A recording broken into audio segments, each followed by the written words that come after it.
کہ جنت میں ایک ایک درخت ایسا ہے کہ اگر ایک گھوڑ سوار 100 سال تک، صحیح بخاری میں آتا ہے،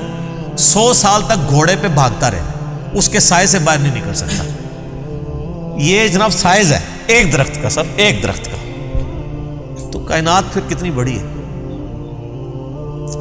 بخاری مسلم میں آتا ہے جو سب سے آخر میں جنت میں جائے گا نا دوزخ سے نکال کے، وہ سب سے ادنا درجے کا جنتی ہوگا، لاکھوں کروڑوں سال دوزخ میں جلے گا،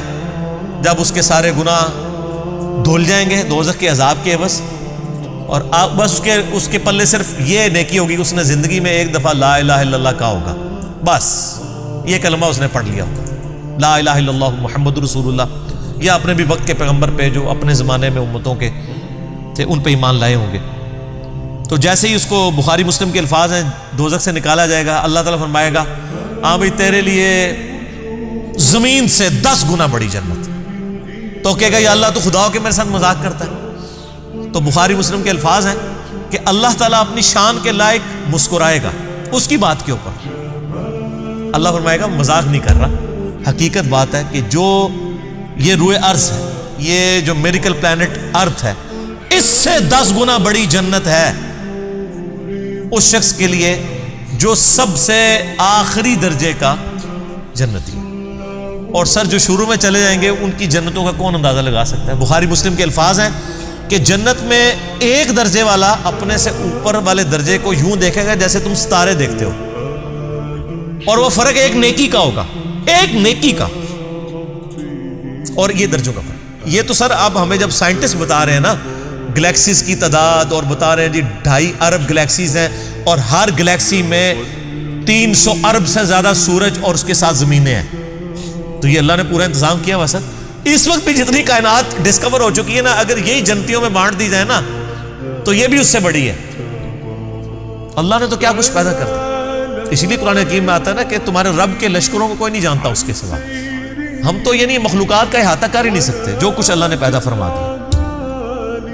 تو اللہ تعالیٰ ہمارا ہے کہ ٹہنیوں والے درخت ہوں گے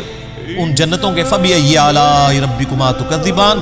فِيهِمَا عَيْنَانِ تَجْرِيَانِ، ان باغوں میں 2 چشمے جاری ہوں گے، فَبِأَيِّ آلَاءِ رَبِّكُمَا تُكَذِّبَانِ فِيهِمَا مِن كُلِّ فَاكِهَةٍ زَوْجَانِ، اور ان باغوں میں ہر طرح کے میووں کی بھی 2 قسمیں ہوں گی،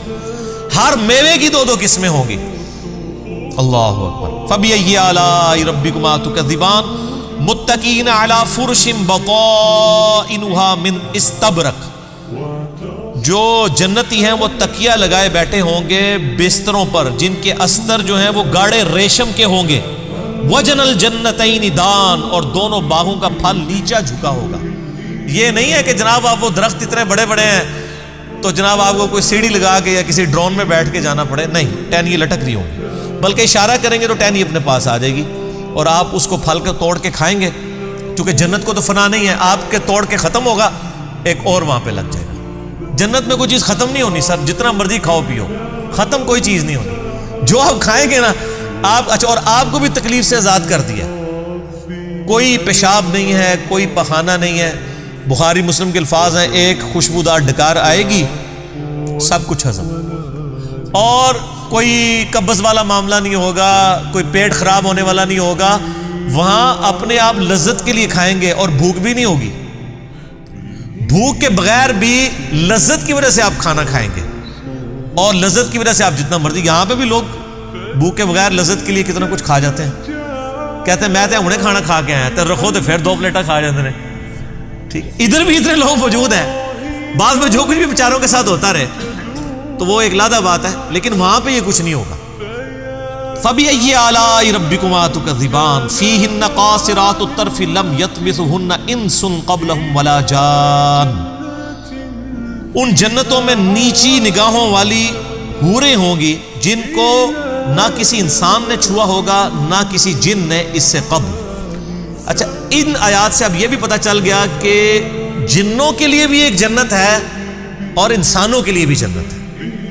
جنوں کے لیے ظاہر ہے ان کی ریکوائرمنٹس اپنی ہیں، آپ کو پتہ ہے، صحیح بخاری میں آتا ہے، صحیح مسلم کے اندر کہ نبی علیہ السلام نے منع کیا ہے کہ آپ گوبر یا ہڈی کے ساتھ استنجا نہ کریں، کیونکہ جنوں کی خوراک ہے اس کے اندر۔ ہماری خوراک تو گوبر یا ہڈی کے اندر نہیں اللہ نے رکھی ہوئی ہے، تو جنوں کی آرائش کا ان کی جو خواہشات کا سامان الگ سے ہے، ان کی جنت الگ ہے، انسانوں کی جنت الگ ہے، لیکن ان کے لیے اپنی جنیاں ہوں گی، تواڈے سے تواڈیاں جنیاں ہوں گی، ٹھیک ہے، وہاں لیکن جنیاں نہیں ہوں گی، وہاں پہ بڑی شریف قسم کی بیویاں ہوں گی جی۔ فَبِأَيِّ آلَاءِ رَبِّكُمَا تُكَذِّبَانِ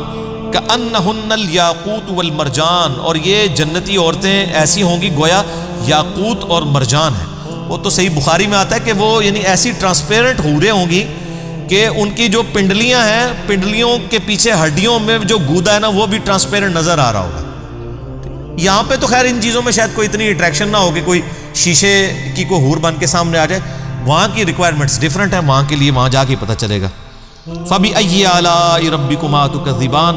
هَلْ جَزَاءُ الْإِحْسَانِ إِلَّا الْإِحْسَانُ، احسان کا بدلہ بجز احسان کے کیا کچھ اور بھی ہو سکتا ہے؟ ہائے ہائے ہائے، یہ اللہ ہی کا ہی فضل ہے۔ سر اس آیت کا جو سوز و گداز ہے نا، وہ ایک عربی سمجھ سکتا ہے۔ اللہ تعالیٰ فرماتا ہے کہ جس نے زندگی میرے لیے گزاری، جس نے میرے لیے دنیا میں تکلیفیں اٹھائیں، حلال و حرام کی تمیز کی، روکھی سوکھی کھا لی، میری وجہ سے اسے دنیا میں نمازوں کی مشقت اٹھانی پڑی، روزوں کی مشقت اٹھانی پڑی، جس نے اتنا احسان کیا ہے، اللہ پہ تو نہیں کیا لیکن اللہ تعالیٰ قدردان ہے۔ اللہ فرماتا ہے جس نے اس طرح کا احسان کیا ہو تو کیا اس کا بدلہ میری طرف سے احسان کے علاوہ کچھ اور ہو سکتا ہے کہ میں بھی اس کے ساتھ ویسے ہی احسان کروں؟ حالانکہ ہم نے اللہ پہ نہیں احسان کیا ہوا، لیکن یہ اللہ تعالیٰ کی قدر شناسی ہے کہ وہ قدر کرتا ہے انسان کہ بتاؤ اس احسان کا، اس نیکوکاری کا بدلہ کیا نیکوکاری کے علاوہ کچھ ہو سکتا ہے؟ جو تم نے نیکوکاری کی تو میں تمہارے ساتھ وہی نیکوکاری کروں گا، یعنی مراد یہ کہ جنت دوں گا۔